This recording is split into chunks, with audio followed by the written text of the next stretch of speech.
પેશાના 95 વર્ષના માજી જમનાબેન રાજપરાના પરિવારજનોએ મોતને પણ મૂલવી જાળ્યું છે.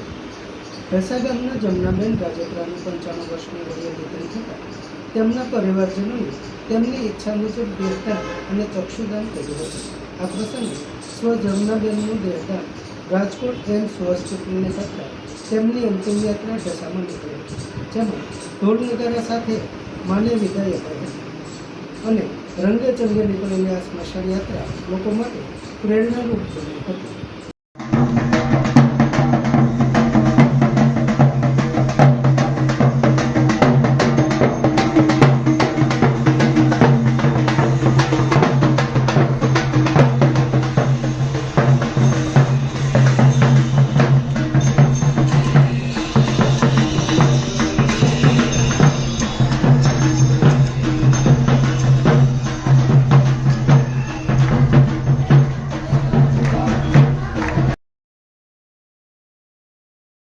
બાબુભાઈ રાજપરા અમારા પરિવારના સ્વર્ગસ્થ વાઘજીભાઈ કેશવભાઈ રાજપરાના ધર્મપત્ની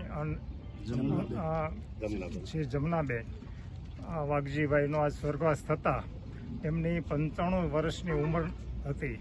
એમના પરિવારજનો, એના પુત્રો અને એના પૌત્રોએ એવું નક્કી કર્યું કે આપણે આ દેહદાન અને ચક્ષુદાન દ્વારા અન્યને ઉપયોગી થવાય એવો ઊંચ વિચાર એના પ્રથમ આવ્યો. એના 2 આંખોનું દાન કરવામાં આવ્યું. પછી દેહદાન એમ્સ રાજકોટની હોસ્પિટલમાંથી એની એમ્બ્યુલન્સને બોલાવી એના ટીમ દ્વારા એના દેહદાનનો પણ સંકલ્પ કર્યો અને દેહદાન કરવામાં આવ્યું.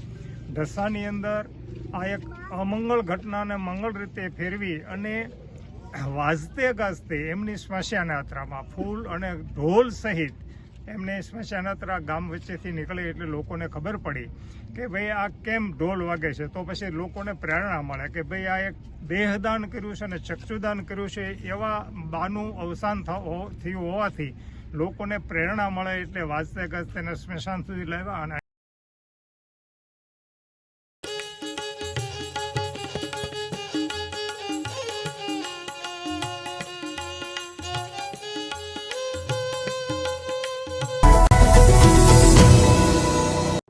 સમાજ માટે, સત્યપૂર્ણ સમાચાર પ્રસારણ આપના મોબાઈલ પર તરત જ લાઈક કરો, શેર કરો અને સબસ્ક્રાઈબ પણ કરો. અને હા, ઘંટડી વગાડવાનું ન ભૂલશો. આભાર.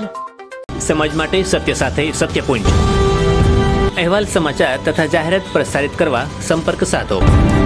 સત્યપુંજ સમાચાર પ્રસારણ, લબ્ધિ કોમ્પ્લેક્સ, તાલુકા પંચાયત સામે, સિહોર.